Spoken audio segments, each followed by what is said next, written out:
السلام علیکم. Pakistan Broad casting service, ہم لاہور سے بول رہے ہیں. 13 اور 14 اگست سن 47 عیسوی کی درمیانی رات 12 بجے ہیں. طلوع صبح آزاد.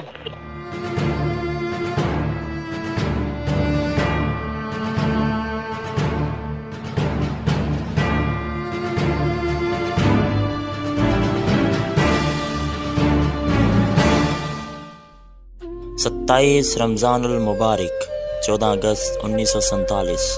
یہ وہ دن تھا جب لاکھوں مسلمانوں کا دل خوشی سے جھوم اٹھا. وہ دن آزادی کا دن تھا، جس دن نہ کوئی سندھی تھا، نہ کوئی بلوچ تھا، نہ کوئی پنجابی تھا، نہ کوئی پٹھان تھا، اور بس سب کے سب ایک اللہ کو ماننے والے تھے.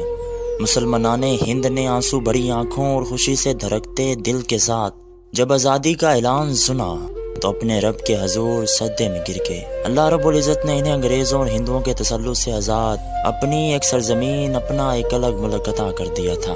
لیکن اصل آزمائش تو اب شروع ہونی تھی. اعلان پاکستان ہوتے ہی تاریخ انسان کی سب سے بڑی ہجرت کا آغاز ہوا.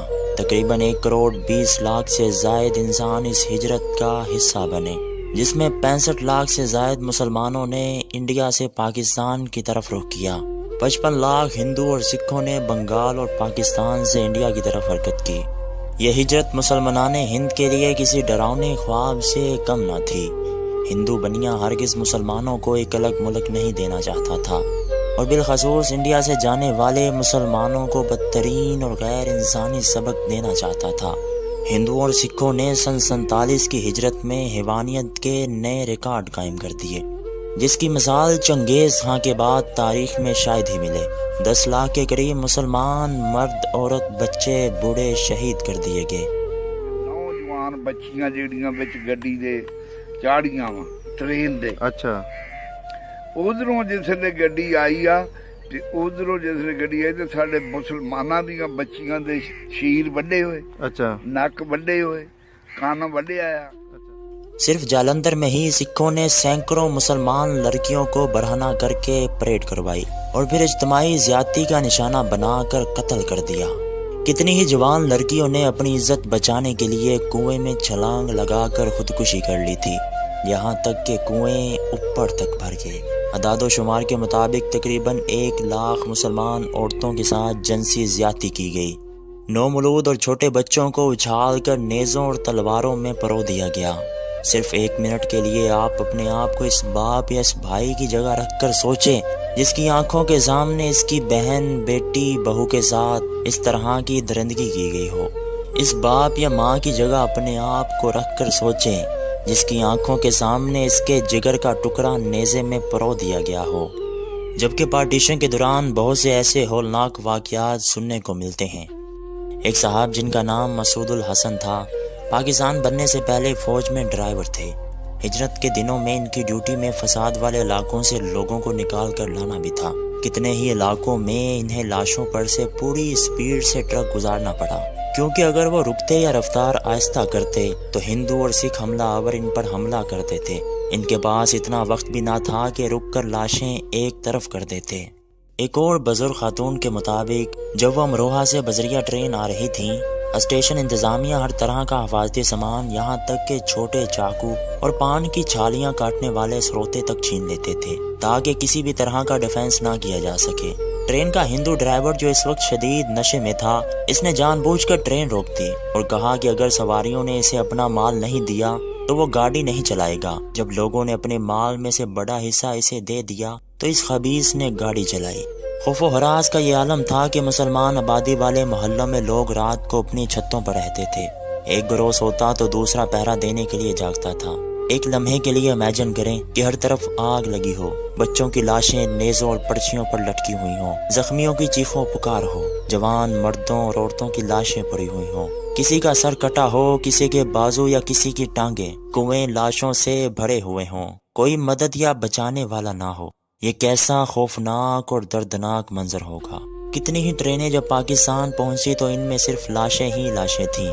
کتنے ہی لوگ پیدل چل پڑے تھے اور راستے میں ہی بھوک اور بیماری سے شہید ہو گئے اور ان کو راستے میں ہی دفنا دیا گیا. کتنے ہی لوگ دوران ہجرت اپنے پیاروں سے بچھڑ گئے اور مدتوں بعد پاکستان میں ملے، کئی تو دوبارہ ملے ہی نہیں اور ان کے پیارے بس ان کی راہ دیکھتے رہ گئے۔ آخر ان لوگوں نے اتنی قربانیاں کیوں دیں؟ کیا وہ سکون سے انڈیا میں نہیں رہ سکتے تھے؟ آخر وہ کیا جذبہ تھا جو ان کو سب کچھ لٹا کر پاکستان لے آیا؟ نہ یہ کوئی سیاست تھی، نہ ہی بٹوارے کی سازش، یہ تھا دو قومی نظریہ، ایک آزاد اور اسلامی ملک میں ایک باعزت مسلمان کی طرح رہنے کا جذبہ، ہندوؤں کے تسلط سے آزاد ہو کر ایک آزاد اسلامی ریاست کی فضاؤں میں ایک باعزت زندگی گزارنے کا نظریہ، جس کے لیے 10 لاکھ مسلمانوں نے اپنی جانوں کا نذرانہ پیش کیا۔ اب سوچنے کی بات یہ ہے کہ جس پاک وطن کو حاصل کرنے کے لیے اتنی بڑی بڑی قربانیاں دی گئیں، کیا ہم ان قربانیوں کے ساتھ انصاف کر رہے ہیں؟ کیا ہم اس آزادی کی قدر کر رہے ہیں جو ہمیں رمضان المبارک کی 27ویں شب کو عطا کی گئی؟ کیا ہم بحیثیت قوم قائد اعظم کے فرمان اور علامہ محمد اقبال کے نظریات پر عمل کر رہے ہیں؟ پوری ایمانداری سے سوچیں، کیا ہم اس عظیم ملک، اس عظیم نعمت کے ساتھ انصاف کر رہے ہیں؟ کہیں سنو تو کوئی مہاجر ہے، کوئی سندھی، کوئی بلوچی، کوئی پٹھان، پاکستانی تو کہیں نظر نہیں آتا، کہیں کوئی شیعہ ہے، کوئی بریلوی، کوئی دیوبند، مگر مسلمان کہیں نظر نہیں آتا۔ ایک لمبے عرصے تک ہم لسانی اور فرقہ بندی کی بنیادوں پر کھوکھلے ہوتے رہے، مگر اب تو ہم سیاسی پارٹیوں کی بنیاد پر نفرتوں اور مزید ڈویژن میں پڑ چکے ہیں۔ کہیں دیکھو تو کوئی ملک سے باہر جا کر پاکستان کو برا بلا کہنا اپنا سب سے بڑا فریضہ سمجھتا ہے۔ کوئی کہتا ہے کہ ہمیں اس ملک نے دیا ہی کیا ہے؟ تو میرے بھائی، آپ نے اس ملک کو کیا دیا ہے؟ پاکستان کو برا کہنے سے پہلے ایک دفعہ سوچیں کہ قیامت کے دن آپ ان 10 لاکھ افراد کو کیا منہ دکھائیں گے جنہوں نے اس ملک کی خاطر اپنا سب کچھ لٹا دیا؟ ان 1 لاکھ بہنوں کو کیا منہ دکھائیں گے جن کی عزتیں صرف لا الہ الا اللہ والے کلمے کے لیے تار تار کر دی گئیں؟ اگر ابھی بھی آزادی کی اہمیت کا احساس نہیں ہوا تو کشمیری مسلمانوں پر ہونے والے ظلم دیکھ لیں۔